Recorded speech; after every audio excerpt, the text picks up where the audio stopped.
So one of the common questions I get is, Nhyira, I study, keep forgetting. How do I study to remember as I prepare for the examination?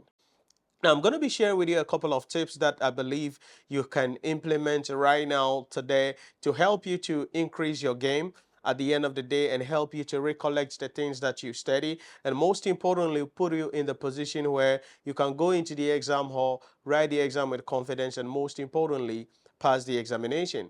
Now, the first thing you need to understand is that when it comes to memory issue like, oh, I learn and I forget, it all depends on the way the material came in. Because if you don't structure the material that is coming into your brain, then there will not be an order, and if there is no order, it means definitely there will not be any opportunity for you to be able to recollect that information as and when you want. And so before we get into the big picture, there are a couple of things that we need to ask ourselves generally. Number one, how do you study? Number two, where and when do you study? Number three, when you are studying, what is going on in your mind? Number four, how often do you study?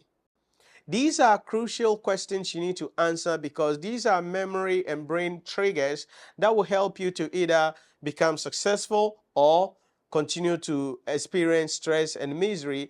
So, what are some of the things you need to do? A couple of things. Number one is to understand your mental psychology, okay? Your mind is to understand the state of your mind. Because as my mentor, my brain mentor, Jim Quick, would say, information plus emotion equals long-term memory. What does that mean? It means that when you have the right emotion mixed with whatever information it is, that information is going to stay and give you long-term memory. What does that mean?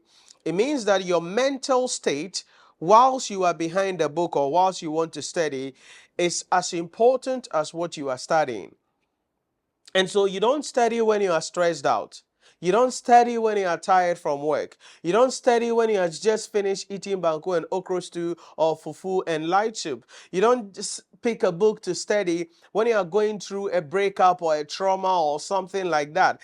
Mentally, you are not stable, and when you pick the book to study, yes, you may feel like you are studying, but at the end of the day, nothing is getting into your head, and you later on try to remember things, but you cannot remember anything.